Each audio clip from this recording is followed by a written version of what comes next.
And well. Welcome back to New York Sports WickerMedia. I'm Watts2K99. Thank you, as always, for taking the time to watch these videos.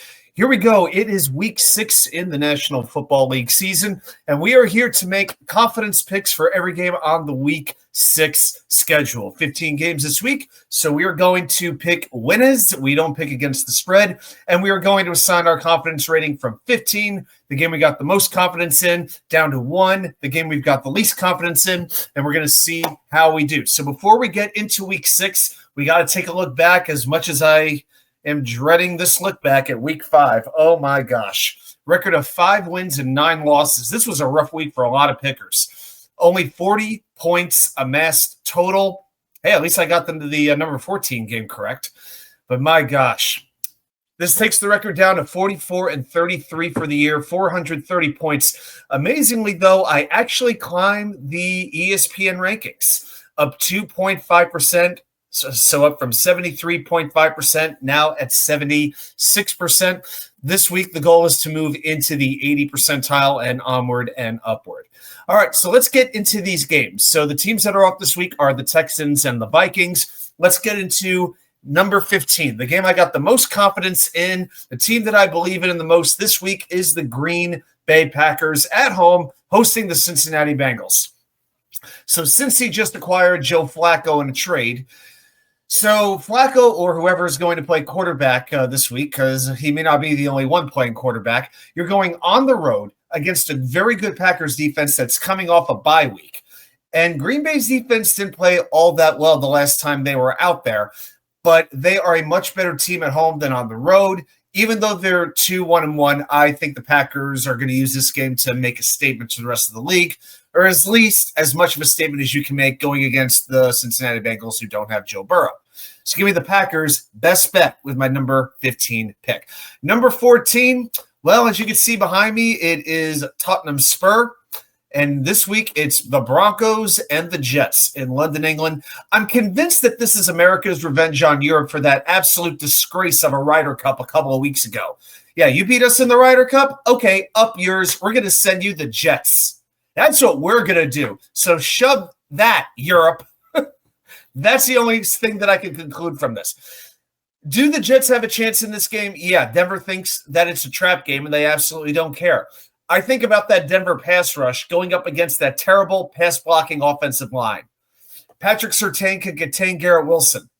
Breece Hall's a very good running back for the Jets. Well, the Broncos have the 5th-ranked run defense in the NFL. On the other side, the Jets defense can't get a pass rush. They can't tackle. They can barely cover. They are yet to force a turnover. They take stupid penalties. The Broncos run for the 4th most yards per game. The Jets allow the 4th most rushing yards per game. Did I leave anything out here? Broncos in a landslide, and the Jets go to 0-6. What a nightmare. Number 13, the Arizona Cardinals at the Indianapolis Colts. Can I just got to take 1 second here and just rant on the Cardinals. They blew an 18-point lead to the Tennessee Titans. How is that real life? Kyler Murray takes a snap off his helmet. Amari DiMercado pulls a Malachi Corley. He's running into the end zone, and he drops the ball right before crossing the line. Then the Cardinals defense picks off Cam Ward. They then fumble the interception, and the Titans recover in the end zone for a touchdown. And then for the 3rd straight week, I can't believe this hasn't happened to the Jets or the Browns, but I could see it happening to the Cardinals if it's not one of those two teams. They lose on a walk-off field goal for the 3rd straight week. That has never happened before in the history of the NFL.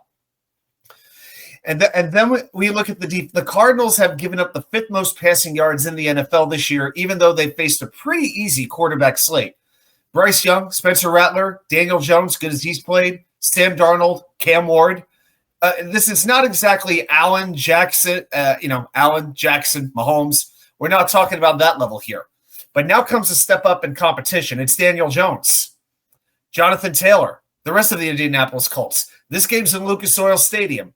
Oh, and Kyler Murray is banged up, and it's a toss-up whether or not he's going to suit up. Give me the Colts, number 13.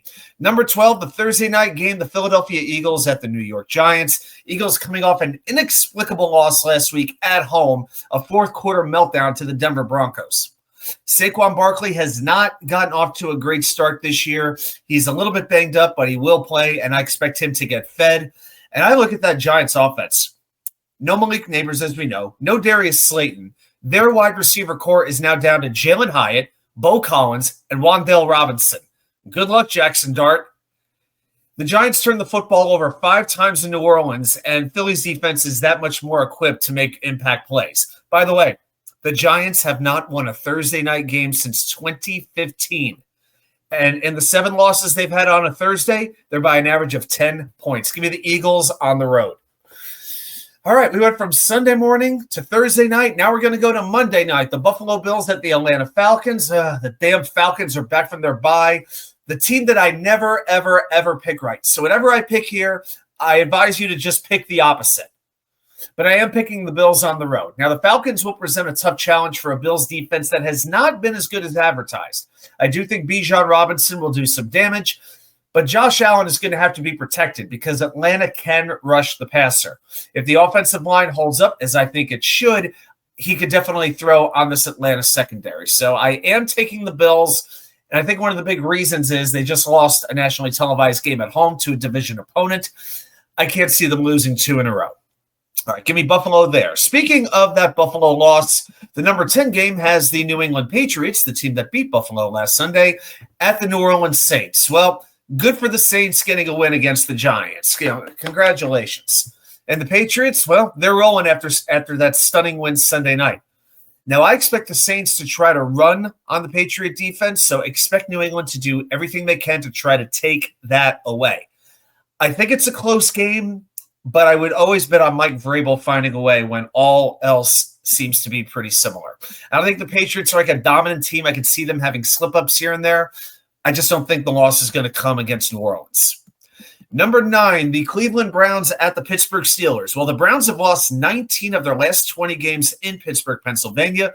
The Steelers are coming off their bye, whereas the Browns lost to Minnesota in London last week. And their rookie quarterback, Dylan Gabriel, he looked okay in that game. But the Steelers defense, they really underachieved to start the year, and now they're showing signs of progress. Now they're getting to the quarterback. Now they're turning the other team over. That Browns defense, I think it's good enough to keep them in most games. I expect the same thing here, but I am going to take Pittsburgh for the win. I'll take Aaron Rodgers over Dylan Gabriel. Number 8, the Tennessee Titans at the Las Vegas Raiders. 2 1-4 teams. How inspiring this is. Question. Did adding Geno Smith somehow make the Raiders offense worse? 9 interceptions in 5 weeks. Wow. Didn't see that one coming. Brock Bowers is still not practicing. The Raiders have dropped 4 straight games. With all that said, this may be the Ashton Jeanty breakout. He's been getting a little bit better every week. Heading into week 6, the Titans are surrendering an average of 146.8 rushing yards per game. 3rd worst in the NFL. I think that's enough. I think the Raiders get the win at home. Number 7, the LA Rams at the Baltimore Ravens. I would first like to salute the Rams for killing my survivor pool last week. The Ravens will not have Lamar Jackson again in all likelihood, and this is the worst Ravens team we have seen in 10 years. Speaking of 10 years, Derrick Henry looks like he's aged 10 years in seemingly 10 minutes. Now, this week, he faces the 2nd-ranked run defense in the NFL in the LA Rams. This is not looking good for him. And then you flip the script and go to the Baltimore defense. They've allowed a league-worst 177 points. They're 27th in pressure rate. It is just mind-boggling considering what we've seen from this franchise for the most part for the last 25 years. The Rams rank 2nd in total offense, whereas the Ravens rank 2nd to last in total defense. The Rams have the extra rest. They're ticked off. They're on the road, I know, but they win this game. Number 6, the Los Angeles Chargers of San Diego, California at the Miami Dolphins. Well, both of these teams were on the wrong side of double-digit comebacks in Week 5. Of course, the Dolphins get their 1 win over the Jets, and then they crash back down to earth against the mighty Carolina Panthers as they blow a 17-0 lead.